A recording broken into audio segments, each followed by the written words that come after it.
नमस्कार. जर आपण डिपार्टमेंट PSIचा अभ्यास करत असाल तर आपण या भागामध्ये महाराष्ट्र मोटार वाहन नियम 1989 या कलमांचा अभ्यास करणार आहोत.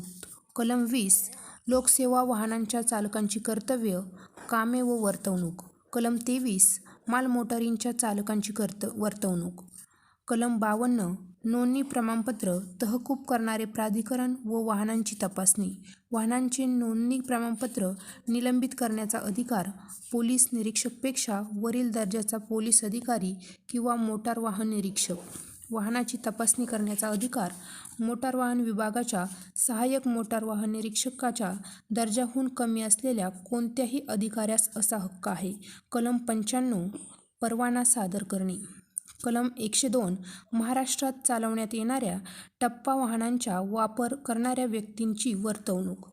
जर आपल्याला व्हिडिओ आवडत असतील तर चॅनेलला सबस्क्राईब करा आणि बेलवर क्लिक करून ऑलवर क्लिक करा, म्हणजे नवीन व्हिडिओ टाकल्यावर तुम्हाला नोटिफिकेशन येईल. कलम 103 महाराष्ट्र राज्यातील महानगरपालिकेच्या किंवा नगरपालिकेच्या हद्दीमध्ये चालविण्यात येणाऱ्या बसगाड्यांमधील प्रवासी व इतर व्यक्ती यांच्या वर्तवणुकीसंबंधीच्या तरतुदी. कलम 117 परिवहन वाहनांची आणि त्यातील वस्तूंची तपासणी.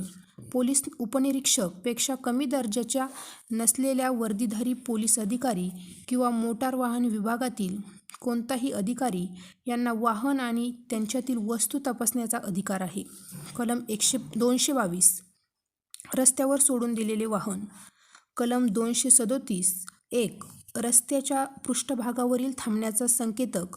2 या नियमाच्या प्रयोजनार्थ रेघ ही तिच्या कोणत्याही भागाची रुंदी 50 मिमीपेक्षा कमी नसेल आणि तिचा रंग पांढरा, काळा किंवा पिवळा असेल.